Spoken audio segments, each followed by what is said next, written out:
चाय बागानों के श्रमिकों की लड़ाई काफी समय पहले से चली आ रही है। सरकारें आ रही हैं और जा रही हैं, पर चाय श्रमिकों की मांगों का यूं का त्यूं है। लेकिन हाल ही में बनी उत्तर बंगाल चाय श्रमिक संगठन की हलचल कुछ अलग लग रही है।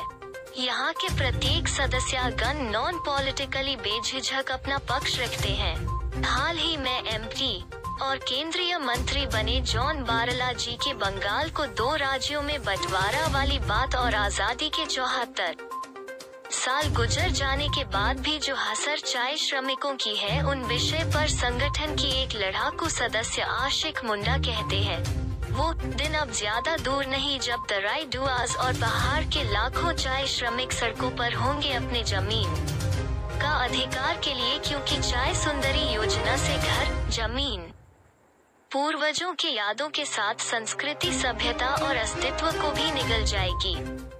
हम आदिवासियों को भवन में या किसी मैरिज हॉल में शादी करना हमारी परंपरा नहीं है। घर के आंगन में शादी से पहले मड़वा गड़ा जाता है।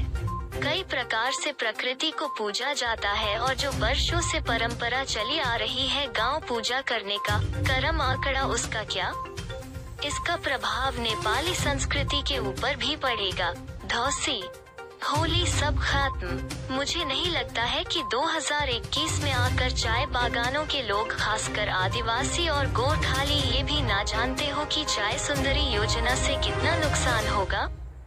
या क्या पता उस घर में जाते ही ये सामंतवादी सरकार दीवारों से ढक दे। कुछ भी हो सकता है। चाय बागानों के असली मालिक यहाँ के मूलवासी है, चाहे वो आदिवासी हो या गोरखाली या फिर कोई अन्य जाति। पर कट्टरपंथी मानसिकता को लेकर चलने वाली सरकार को जरा भी ये पसंद नहीं कि आदिवासी और गोरखाली को जमीन मिले, वे आजाद स्वतंत्र रहे।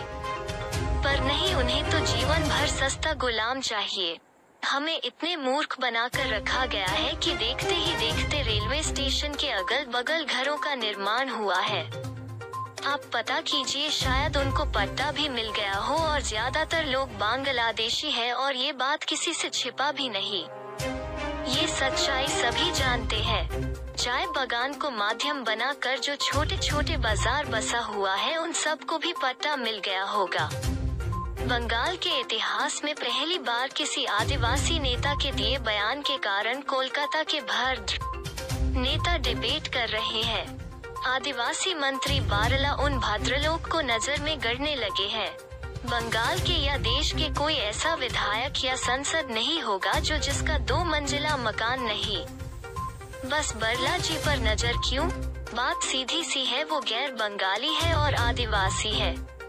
परीक्षा के प्रश्न पत्रों में भी दोहरा मापदंड देखा जाता है।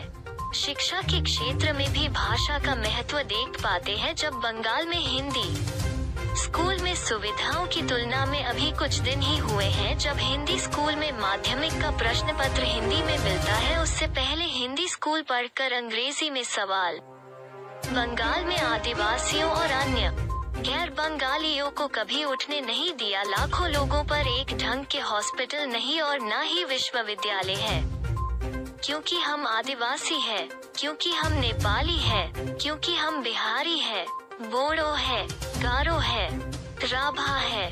चाय बागानों के लोग समझते क्यों नहीं कि आने वाले दिनों में सांस लेना भी मुश्किल हो जाएगा।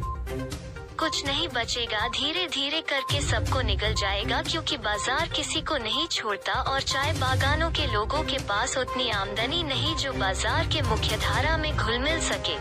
इनको तो उतना ही दिया जाता है जिससे ये पेट भर सके।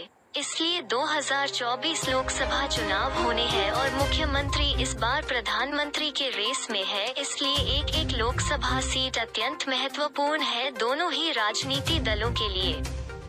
ऊपर से पहली बार बंगाल सरकार के पूर्व विधायक ने माना है कि चाय बागानों की जमीन सरकारी है, अर्थात बंगाल सरकार जानबूझकर चाय बागानों के आदिवासियों गोरखा को गुलामी की खूंटी में बांध कर रखा है, ताकि मांस से खून का एक एक कतरा तक निचोड़ कर वे अपना काम पर लगा सके। जैसे ही जरूरत पूरी होगी ध्यान देना बंद कर देंगे।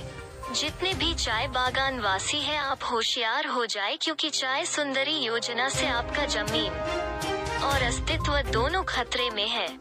जब एक आदिवासी मंत्री को नहीं छोड़ा जा रहा तो आप और हम कौन हैं? इसलिए आप सभी से निवेदन है कि आप कोई भी जाति, धर्म, संगठन या राजनीतिक दलों से क्यों न हो, बस एक बार साथ मिलकर एक विशाल जन आंदोलन का हिस्सा बने। बहुत जल्द तराई डुआर्स और पहाड़ वासी इतिहास लिखने जा रहे हैं।